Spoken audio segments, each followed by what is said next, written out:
Bienvenue à quelques minutes avec Dieu. Aujourd'hui, je suis très ravi de vous retrouver encore autour de la parole de Dieu et de m'entretenir avec vous. Et aujourd'hui encore, je m'en vais répondre à une autre préoccupation, concernant le parler en langue et le Saint-Esprit qu'il fallait, n'est-ce pas, recevoir.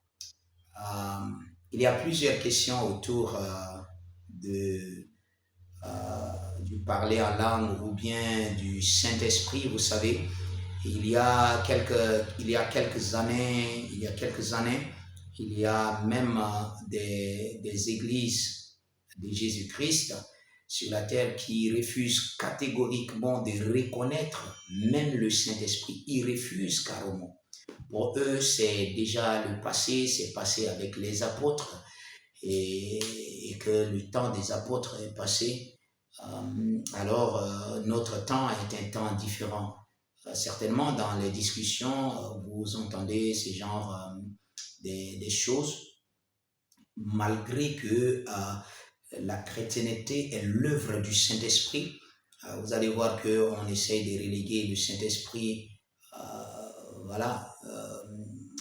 on place le Saint-Esprit loin et on essaye de donner des arguments selon le raisonnement humain. On essaye même de comparer les Écritures pour, n'est-ce pas, défendre cette pensée.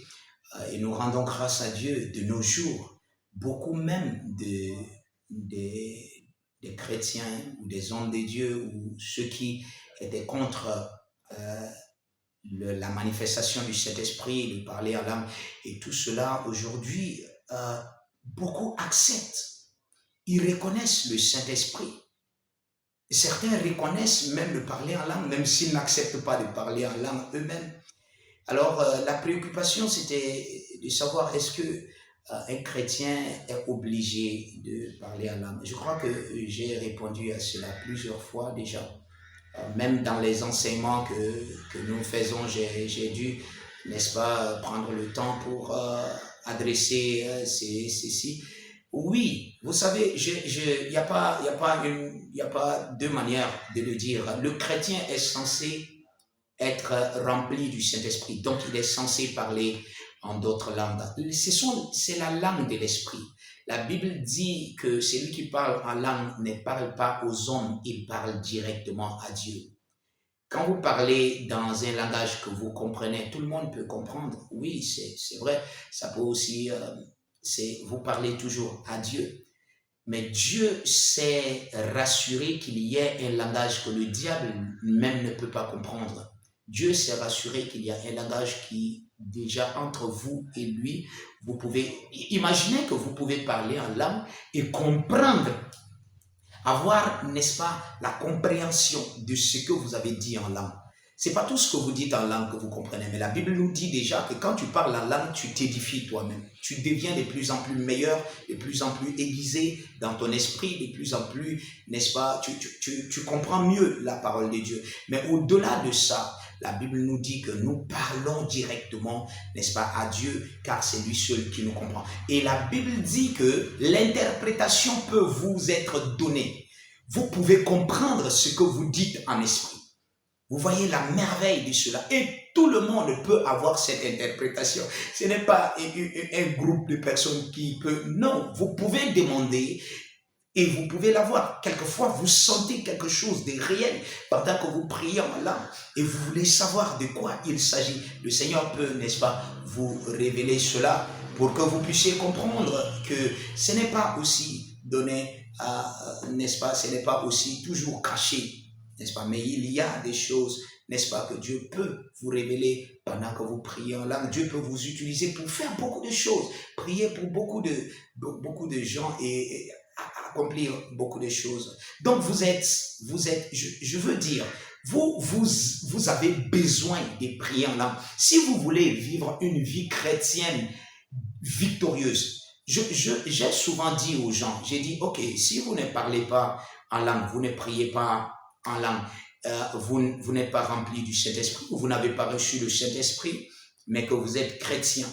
Essayez simplement, c'est pas une question d'orgueil, c'est pas une question, n'est-ce pas, de placement ou bien, quelquefois, oui, c'est vrai qu'on dit quelquefois que ceux qui sont des confessions ou bien des églises éveillées, voilà, ils se montrent, ils pensent qu'ils connaissent plus que les autres. Moi, je suis pas de cet avis, même si certains réellement le montrent, mais reconnaître le Saint-Esprit, ça c'est un grand avantage. Et prier en esprit et prier en langue, ça c'est le plus grand avantage. Si vous êtes rempli constamment du Saint-Esprit, vous savez, il y a des choses que vous vous battez dans la vie en tant même que chrétien pour faire. Vous n'aurez pas besoin de vous battre pour, n'est-ce pas, accomplir ces choses-là quand vous êtes rempli, n'est-ce pas, du Saint-Esprit. Et il y a plusieurs autres questions encore autour du parler en langue ou du Saint-Esprit. Certains disent, ok, le jour de la Pentecôte, quand il parlait en langue, que les gens les écoutaient dans leur propre langue, donc ce sont des langues étrangères. La Bible dit, eux, ils parlaient dans d'autres langues, dans la langue de l'esprit, mais ceux qui étaient là. Donc ça, c'était un grand miracle. Et ça se passe encore de nos jours. Vous êtes en train de parler en langue dans une... Imaginez que 120 personnes étaient tous en train de parler, même si seulement ils parlaient la langue de ces gens-là. Mais imaginez 120 personnes élevant la voix en même temps en train de parler. Comment quelqu'un va les entendre dire les merveilles de Dieu? Même s'ils parlent la langue que tu comprends.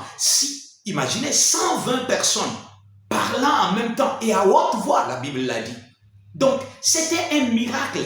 Eux, ils parlaient dans les langues de l'esprit, mais l'esprit maintenant communiquait à ces personnes la compréhension que l'esprit voulait leur apporter. Et la Bible dit, 3000 personnes ont donné leur vie à Christ ce jour-là. C'était un grand témoignage, n'est-ce pas, de l'Esprit de Dieu manifestant sa gloire ce jour. J'espère que vous avez été satisfait, mais nous pouvons toujours continuer parce que autour du parler en langue et du Saint-Esprit, il y a tellement de questions et nous comprenons pourquoi il y a toutes ces questions autour. Que Dieu vous bénisse.